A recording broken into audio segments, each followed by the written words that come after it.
Bonjour, je m'appelle Raj. J'ai 14 ans et c'est ma nouvelle maison. C'est beaucoup, n'est-ce pas? Ce n'est pas ce à quoi ressemblent les maisons normales. Mon histoire raconte comment j'ai trouvé un passage secret dans notre nouvelle maison. Et j'ai hâte de vous raconter ce que j'y ai trouvé.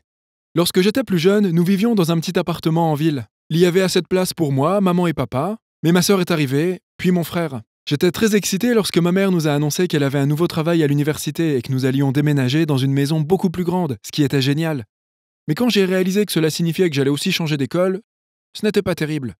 Pourtant, j'allais avoir ma propre chambre et, je l'espère, me faire de nouveaux amis. J'ai donc essayé de voir cela comme une aventure.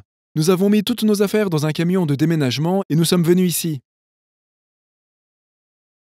Lorsqu'elle a vu la maison pour la première fois, ma sœur a eu tellement peur qu'elle a fondu en larmes. Maman a dit: Quel est le problème? C'est une grande maison avec un magnifique jardin pour jouer. Ma sœur a dit: Il fait nuit. Mon frère a dit: On dirait qu'il va tomber et nous écraser.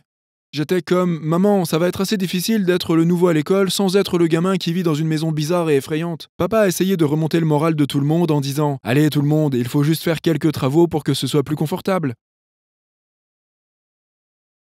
À ce moment-là, un ballon est arrivé de la maison voisine et c'est ainsi que j'ai rencontré Tim et Eddie. Tim est mon voisin immédiat. Il a dit: Est-ce qu'on peut récupérer notre ballon? J'ai dit: Bien sûr. Bonjour, je suis Raj, j'emménage. Eddie, son ami, a dit: Oui, plutôt courageux. Et ils ont ri tous les deux comme s'ils savaient quelque chose que je ne savais pas. J'aurais aimé avoir mes anciens amis avec moi pour me soutenir. Tim a dit: Eddie, ne dis rien, il peut s'en rendre compte par lui-même. Mais j'avais déjà deviné qu'il devait y avoir des rumeurs à propos d'une maison aussi bizarre. Alors je leur ai dit: Crachez le morceau, qu'est-ce qui s'est passé chez moi? Tim a essayé de m'effrayer en me racontant qu'un magicien vivait là et qu'il faisait des sorts bizarres et d'autres choses. Il a dit que le magicien était mort dans la maison, mais que son corps n'avait jamais été retrouvé. Eddie a dit: Tim, si son corps n'a jamais été retrouvé, comment savent-ils qu'il est mort? Eddie insiste plutôt sur le fait qu'il a entendu dire qu'un groupe de religieuses vivait dans la maison. Mais un jour, ils se sont tous transformés en énormes corbeaux noirs et se sont envolés. C'est alors que la mère de Tim est arrivée. Elle gronde Tim et Eddie: Les garçons, ne racontez pas vos histoires idiotes aux nouveaux voisins. Les religieuses ont déménagé au Canada et le magicien s'est retiré dans le sud de la France. La maison vient d'être louée par des étudiants de l'université. Tim et Eddie m'ont dit que personne ne voudrait venir dans ma maison bizarre. Et je ne voulais pas être connu comme le garçon à la maison bizarre. J'ai donc dit: Oui? C'est dommage, tu vas manquer de voir tous les trucs sympas qui sont encore là. À moins que tu n'aies trop peur d'entrer, ai-je dit. Tim a dit qu'il n'avait peur de rien, alors j'ai dit: D'accord, entrez si vous l'osez. La maison sentait bizarre et donnait la chair de poule, et toutes les lumières ne fonctionnaient pas. En fait, elle était aussi effrayante à l'intérieur qu'à l'extérieur. Nous avons fouillé dans les vieilleries et avons trouvé des cartes à jouer et des affiches pour un spectacle de Maximo le Magnifique. Un magicien avait donc vécu dans ma maison, mais pas un magicien qui faisait des sorts bizarres, celui qui fait des spectacles de magie. C'est nul, dit Tim.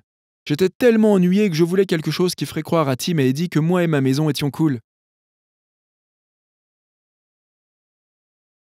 Fantôme? Oui! Voilà qui impressionnerait Tim et Eddie. Je leur ai dit qu'il devait s'agir d'un fantôme, mais j'ai réalisé que c'était juste mon frère et ma sœur qui exploraient la maison. Mais ensuite, il y a eu un gémissement bizarre venant de la pièce d'à côté, comme Oh! C'est arrivé à nouveau. Oh! Et Tim a paniqué quand je lui ai dit que j'allais ouvrir la porte. Eddie crie: S'il te plaît, n'ouvre pas la porte! Mais je ne croyais pas vraiment aux fantômes alors. Eddie s'écrie: Ce sont les religieuses! Elles vont nous transformer en corbeaux! La silhouette a encore gémi. Oh! Mais j'ai juste haussé les épaules et j'ai dit: Papa, ça suffit, t'es trop bizarre! Mon père a enlevé la cape et s'est moqué de nous. Je suis juste venu te dire qu'il y a de la tarte si tu en veux. Eddie et Tim se sont dit: C'est nul, on s'en va. Ma première tentative d'impressionner mes nouveaux amis, et maintenant ils pensent que ma maison est pleine de déchets et que ma famille est minable. Tim et Eddie sont donc partis. Nous avons trouvé une pièce après l'autre de vieilles ferrailles et de poussière. Eddie m'a dit: Mec, comment on sort de chez toi? Mais je ne savais pas, c'était si bête. J'étais perdu dans ma propre maison. Nous avons trouvé une pièce sombre remplie de vieux livres. Eddie m'a dit: Les livres, c'est vraiment cool, vraiment cool. Je me suis dit: Peu importe. Je me suis appuyé contre la bibliothèque. Puis, sans crier gare, la bibliothèque s'est ouverte. Eddie et Tim étaient stupéfaits. Il y avait une sorte de passage secret dans ma maison. Je n'étais pas sûr d'y aller, mais j'avais enfin de quoi impressionner mes nouveaux amis. Alors je n'allais pas refuser.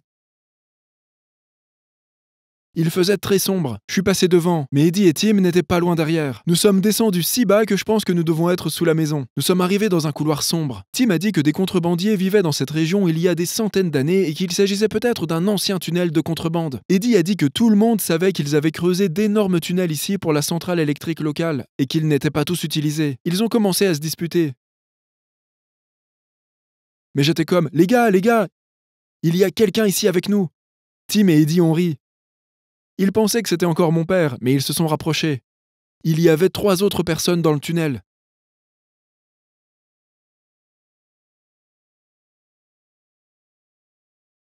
J'ai fait un pas en avant et la personne dans le couloir a également fait un pas en avant. J'ai fait un pas en arrière, ils ont fait un pas en arrière. J'ai réfléchi à ce qui pourrait pousser quelqu'un à vivre dans l'obscurité ici. Ce n'était peut-être pas une personne, c'était peut-être une sorte de monstre. J'ai levé ma torche pour mieux voir et j'ai vu mon propre visage. Il n'y avait personne dans le passage secret. C'était un miroir. J'ai dit « les gars, c'est bon !» Tim est allé derrière le miroir pour regarder de plus près. C'était une sorte de tour de magicien.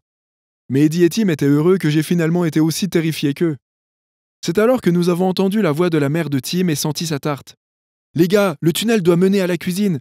Vous pouvez sortir d'ici en un rien de temps. » À ma grande surprise, Eddie a dit « Prenons une tarte, je meurs de faim. » Et Tim a dit « Oui, alors nous pourrons explorer le reste de la maison. » Nous nous sommes dépêchés en espérant qu'il y aurait encore de la tarte, puis j'ai vu quelque chose dans le tunnel. J'ai dit « Attendez, arrêtez !» C'était un squelette humain. Eddie et Tim ont appelé Maximo le magicien et j'ai... Ah! Et il n'était pas nécessaire d'avoir les oreilles supersoniques de la mère de Tim pour l'entendre. Papa a appelé « Qu'est-ce qu'il y a? Tu es blessé ?» Et j'ai dit « Il y a un cadavre dans notre nouvelle maison, il faut qu'on parte d'ici. » Attendez, dit papa. Cela ne ressemble pas à un os. Tim a dit les étudiants en médecine et leur tour d'Halloween. L'année dernière, ils ont creusé une fosse à l'extérieur de la maison et tout le monde est tombé dedans. Oui, dit Tim.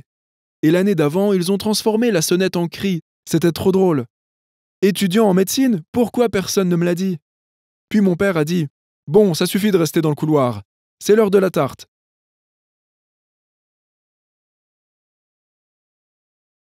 Même si ma maison est bizarre et effrayante, elle m'a permis de me faire de nouveaux amis. Avez-vous aimé mon histoire? Avez-vous déjà trouvé un passage secret? Qu'avez-vous trouvé? N'hésitez pas à me le faire savoir dans les commentaires, et si vous devez déménager dans une nouvelle maison et aller dans une nouvelle école, pensez que vous n'aurez probablement pas à vous occuper d'un squelette et d'un passage secret. En fin de compte, ma maison sinistre s'est avérée être une maison normale, comme toutes les autres.